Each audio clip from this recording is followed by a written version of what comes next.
Hi, my name is Emma, and today I will be going over the AP Calc BC 2013 FRQ number 2, which involves polar functions.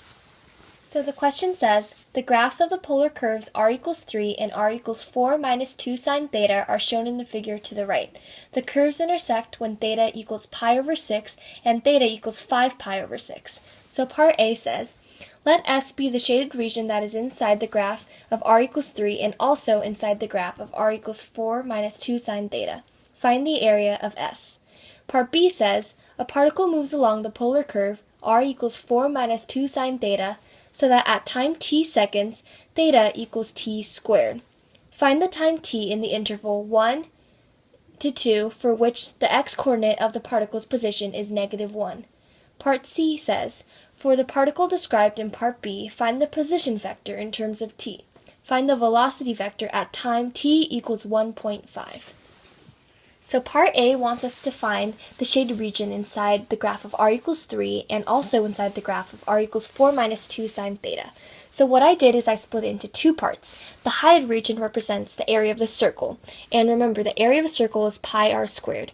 So that'd be 9 pi, but we're only taking 2/3 of it. So 9 pi times 2/3 is 6 pi. And the second part would be to find the area of the gray shaded region right up here. So the area would be 1/2 of the integral from a to b of r squared d theta. So it'd be 1/2 of the integral from pi 6 to 5 pi over 6 of 4 minus 2 sine theta squared d theta. And you would add that to 6 pi. And this, using our graphing calculators, would be 24.709. So some common mistakes and tips for Part A would be taking the wrong boundaries for the integral. So we have to remember that it's from theta equals pi over 6 to 5 pi over 6. Another mistake could be forgetting the 1/2 for the area equation of polar functions. So remember that it's 1/2 times the integral from a to b of r squared d theta. And the third mistake would be adding the entire area of the circle rather than taking a portion of it. So remember, we're only taking 2/3 of the circle, so it'd be 9 pi times 2/3, which is 6 pi. So the point distribution for Part A, it's worth 3 points. 1 point for the integral, which would be this, 1 point for having the correct boundaries and for this constant of 6 pi, and 1 point for the correct answer, which is 24.709.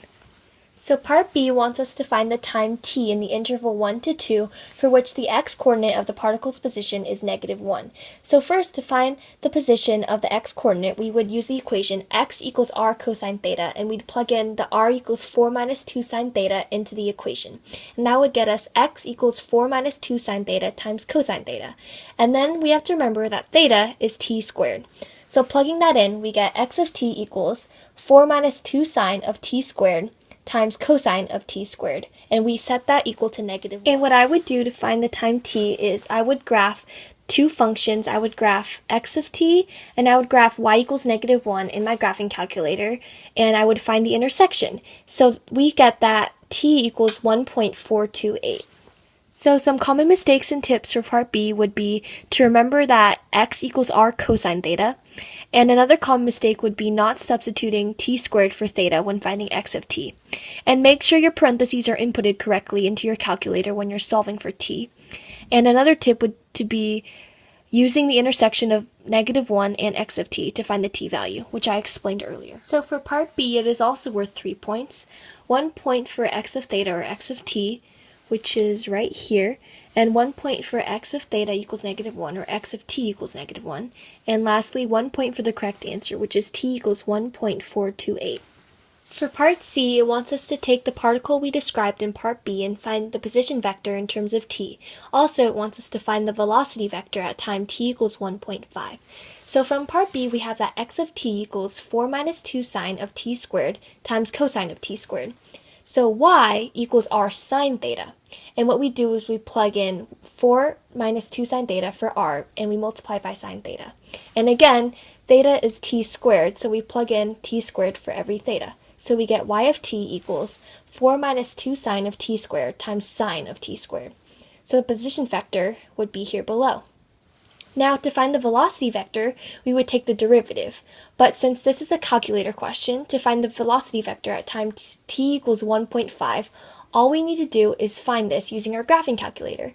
So what you could do is, I have a TI-84, so I could graph both of the functions, and I would do second trace to get calculate, and I would go down to 6 where it says dy over dx, and I would enter 1.5 for both x of t and y of t, and that would get me negative 8.072 and negative 1.673. So that would be the velocity vector at time t equals 1.5.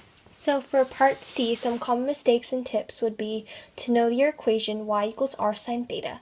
And a common mistake would be forgetting to substitute theta equals t squared when solving for y of t.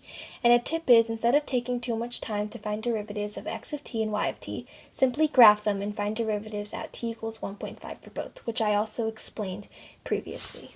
For part C, it is worth 3 points. 2 points are for the position vector, which is, for x of t, 4 minus 2 sine of t squared times cosine of t squared, and for y of t, 4 minus 2 sine of t squared times sine of t squared. And then another point is given for the velocity vector at time t equals 1.5, which is negative 8.072 for the x value and negative 1.673 for the y value. Thanks for watching. If you'd like more practice with BC FRQs involving polar functions, you can try the 2003 FRQ number 3, 2005 FRQ number 2, 2007 FRQ number 3, and 2014 FRQ number 2. You can also check out the videos that my other classmates made. Thank you!